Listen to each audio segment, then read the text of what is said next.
வணக்கம் தமிழலை நண்பர்களே. இன்று இன்னொரு முக்கியமான விடயத்துடன் உங்களை சந்திக்கிறோம். இன்று பார்க்க இருக்கும் விடயம் என்ன என்று சொன்னால், யாருக்கு கோயிலன் ஸ்டேயர் திருப்பி பெற்றுக்கொள்ளலாம் என்று.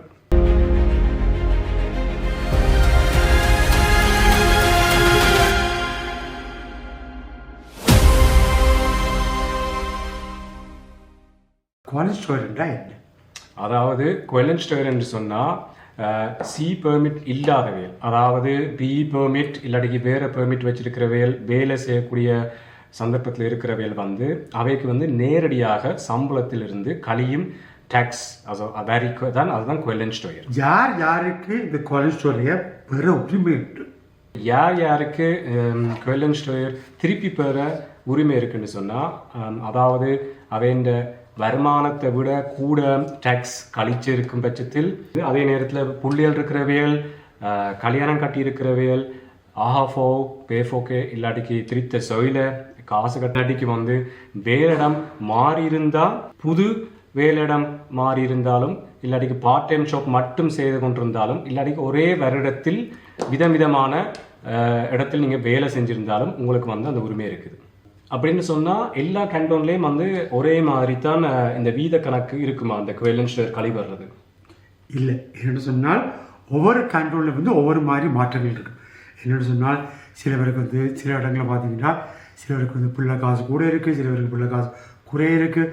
இப்படியான மாறுபட்ட விடயங்கள் அங்கே ஒரு பிள்ளை இருந்தால் இவ்வளோ வீதம், 2 பிள்ளை இருந்தால் இத்தனை வீதம், இப்படியான மாற்றங்கள் இங்கே இருப்பதால் ஒவ்வொரு கேண்டோன்லையும் அது மாறுபடும். இந்த கோயிலன் திரும்ப பெறுவதற்கு என்னென்ன முக்கிய விடயங்கள் நம்முடைய இருக்கணும்? முக்கியமான விஷயம் என்னென்னு சொன்னால், அடுத்த வருடம் 31 மார்ச்சுக்குள்ள போன வருடக்குரிய டேக்ஸை அப்ளை பண்ணியிருக்கணும். அதே நேரம் நீங்கள் அப்ளிகேஷன் பண்ணிக்க நீங்கள் ஃபில்அப் பண்ணுற ஃபார்ம் கம்ப்ளீட்டாக இருக்கணும். அவங்க கேட்டிருக்க எல்லா டாக்குமெண்ட்ஸும் நீங்கள் ரெடியாகவே கொடுத்துருக்கணும். ஏதாவது ஒரு விஷயம் மிஸ் ஆனால் கூட அவங்க ஃபுல்லாக ரிஜெக்ட் பண்ணக்கூடிய சந்தர்ப்பம் இருக்குது. அதை நீங்கள் அப்ளை பண்ணிக்க ரொம்ப முக்கியமான விடயம் நீங்கள் எல்லாம் கம்ப்ளீட்டாக இது பண்ணணும்.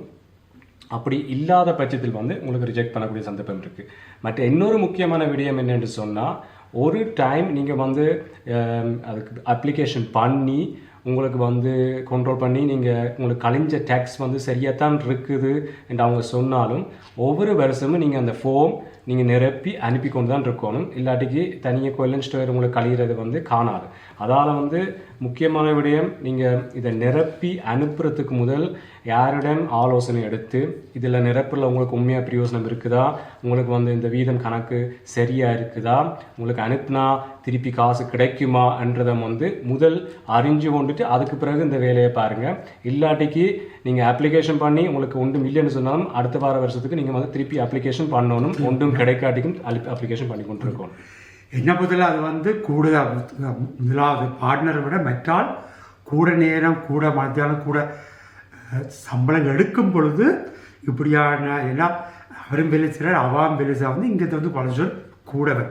அப்படியான ஆட்கள் இப்படியான ஸ்டோரை செய்வது நல்லதென்றால் அவைக்கு கூட காட்டிக்கிறது அவரை கணக்கை பார்த்து திரும்ப பெறக்கூடிய இருக்கும்ன்றது என்னுடைய அபிப்பிராயம். அதுபோல் சில முறை நீங்கள் சொல்கிறது போல் இந்த முறை செய்து போட்டு அவைக்கு திருப்பி அடுத்த முறை செய்யணும், அடுத்த முறை சம்பளம் குறைவாக இருக்குது, நீங்கள் ஸ்டோரேஜ் செய்யும் போது கூட கட்டோட கட்டி தான் ஆகும். இல்லை கூட இதை விட நீங்கள் கட்டிக்கிற குறைச்சி குறைய இருக்குது, கூட கட்டோம்னா கூட கட்டணும் நிலப்பாடு இங்கே வரும்னா உங்களோட இது விடைய விட. ஆகவே நீங்கள் சொல்வது போல் பலரிடமும் இதை கேட்டு வடிவாக விளக்கம் அறிந்து இதை செய்வது நல்ல. ஒரு முறை செய்தால் நெடுகையும் உங்களுக்கான செய்ய வேண்டிய அந்த ஃபார்மல் உங்களுக்கு வரும். நீங்கள் செய்து கொடுக்கின்றால் அது மாணவர்கள் அதுகள் அப்படி பிரச்சனை எதிர்க்க வேண்டிய நிலைப்பாடு இங்கே இருக்கிறது.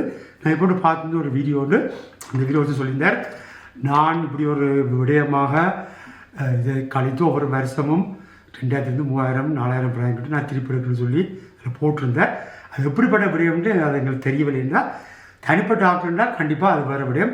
ஃபேமிலியாக இருக்கும் பொழுது நீங்கள் கூடுதல் சம்பளத்துக்கு அதை திருப்பி எடுக்க ஒரு பிரச்சனை இல்லை. தனிப்பட்ட ஆட்களுக்கு அந்த அது கிடைக்கிறதுக்கு சந்தர்ப்பம் குறைவு. அதான் கண்டிப்பாக அதான் முக்கியமான விஷயம் என்னன்னு சொன்னால், நான் முதல் சொன்ன மாதிரி அந்த முக்கியமான 6 பாயிண்ட்ஸ் உங்களுக்கு அதில் அந்த பாயிண்ட்ஸ் வந்து உங்களுக்கு வந்து செட் ஆனால் அப்போ கண்டிப்பாக யார்கிட்டையும் முதல் கேட்டு போட்டு நீங்கள் அதில் நிரப்பில் வந்து கண்டிப்பாக உங்களுக்கு பலன் அடையக்கூடிய சந்தர்ப்பம் இருக்கலாம். அப்படி இல்லைன்னு சொன்னால் இப்போ தனிநபராக இருந்து உங்களுக்கு வந்து சம்பளம் சரியாக தான் கணக்கு பண்ணுறேன்னு சொன்னால் அது உங்களுக்கு தேவையில்லாத வேலைப்பாடை வந்து ஃப்யூச்சருக்கு கொண்டு வரக்கூடிய சந்தர்ப்பம் இருக்கும். அதால் வந்து கண்டிப்பாக அந்த பாயிண்ட்ஸில் பார்த்து உங்களுக்கு செட் ஆச்சுன்னு சொன்னால் கண்டிப்பாக செய்யுங்க. என்ன சொன்னால் அதால் உங்களுக்கு மேலதிகமாக என்ன சி கார்டு இருக்கிற வேல் அதே நேரம் ஸ்விஸ் பாஸ்போர்ட் இருக்கிறதுக்கு ஒவ்வொரு வருடமும் டேக்ஸ் ஃபார்ம் கிடைக்குது. அவை வந்து எல்லாத்தையும் என்னெல்லாம் கழிக்க முடியுமோ ஒவ்வொரு வருஷமும் அதுலேயும் வந்து அரசாங்கம் வந்து புதுசாக ஒவ்வொரு மாநிலமும் வந்து புதுசாக வந்து சொல்லுவாங்க என்ன கழிப்பாங்க என்ன கழிக்கலாம் எவ்வளோ அமௌண்ட், அதுவும் ஒவ்வொரு வருஷமும் வந்து மாறிக்கொண்டிருக்கும்.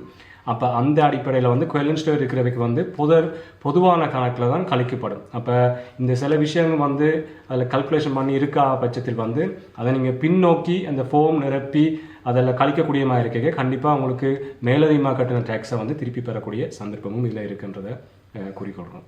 ஓகே, இது ஒரு நல்ல விடயம். இதை நீங்கள் இது சம்மந்தமான வேறு விடயம் இருந்தால் நீங்கள் கீழே வந்து லைக் பண்ணுங்கள், நீங்கள் கமெண்ட் பண்ணுங்கள். இன்னும் வேறு விடயங்களை நாங்கள் அடுத்த வீடியோவில் சந்திக்கலாம்.